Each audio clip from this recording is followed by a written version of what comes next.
तालुक्यातील पेठ ग्रामपंचायतच्या सरपंचपदी संजय कोंडीबा पवळे यांची गुरुवार दिनांक 20 जून 2024 रोजी बिनविरोध निवड करण्यात आली आहे। संजय पवळे यांची बिनविरोध निवड जाहीर होताच समर्थकांनी फटाके व गुलाल उधळत आपला आनंद साजरा केलाय। तसेच गावातून जल्लोषात मिरवणूक काढण्यात आली। पेठ ग्रामपंचायतचे सरपंच रामशेठ तोडकर यांनी आपसात ठरल्याप्रमाणे आपल्या सरपंच पदाचा राजीनामा दिला होता। त्यांच्या राजीनाम्यामुळे रिक्त झालेल्या सरपंच पदासाठी पेठ ग्रामपंचायत कार्यालयात सरपंच पदासाठी निवडणूक घेण्यात आली।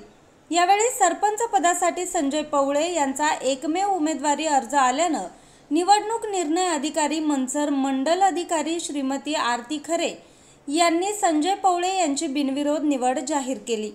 यावेळी माजी सरपंच राम तोडकर, संतोष धुमाळ, मयूर काळे, जगदीश माठे, वैशाली पवळे, अर्चना भुट्टे, स्वाती काळे, रुपाली काळे, सुरेखा पडवळ, उर्मिला कांबळे, अश्विनी ढमाले, मंगल रासकर, ग्रामसेवक SN बनकर, तलाठी अनुप कवाने, गाव कामगार कोतवाल संदीप तोत्रे, लिपिक सलीम तांबोळी, संगणक परिचालक अश्विनी ढमाले तसेच गावकरी मोठ्या संख्येने उपस्थित होते। सरपंचपदी निवड जाहीर झाल्यानंतर गावकऱ्यांनी भव्य मिरवणूक काढत पवळे यांना पुढील वाटचालीसाठी शुभेच्छा दिल्यात।